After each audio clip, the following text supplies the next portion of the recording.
Écoutez, je ne me laisserai pas intimider par les menaces judiciaires de ces militants activistes LGBT pour une raison simple, c'est qu'on ne m'empêchera pas de continuer à dire ce qui est une vérité. Voilà, être une femme ou être un homme, c'est une réalité biologique, que ça plaise ou non. Les chromosomes XX ou XY sont indépassables. Alors, que ça plaise ou non. Là, on ne parle pas d'une opinion, on parle d'un délit.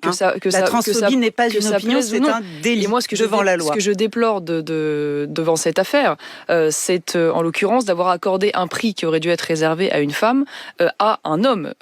Transgenre qu'il soit, ça n'est pas le sujet. Donc pour moi, à travers cela, c'est l'effacement qui a opéré sa transition et qui a obtenu son changement d'état civil devant la justice. On ne sera pas d'accord là-dessus. Et moi, ce qui m'inquiète, il ne s'agit pas d'être d'accord. Mais si, il s'agit de respecter la loi. Madame, si je vous dis aujourd'hui que j'ai 65 ans, que je fais une opération de chirurgie esthétique pour avoir des rides, que je fais changer à l'état civil cet âge, que je vous impose d'y croire et de le dire sous peine d'être condamné pour ageophobie, est-ce que pour autant cela est une vérité? Est-ce que j'ai véritablement 65 ans?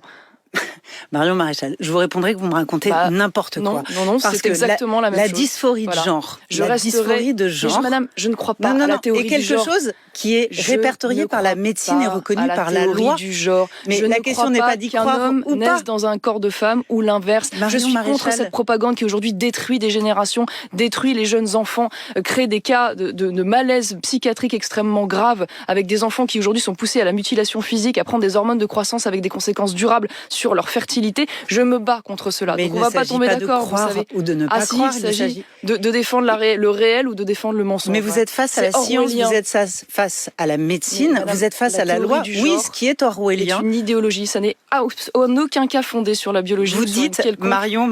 Écoutez, je ne me laisserai pas intimider.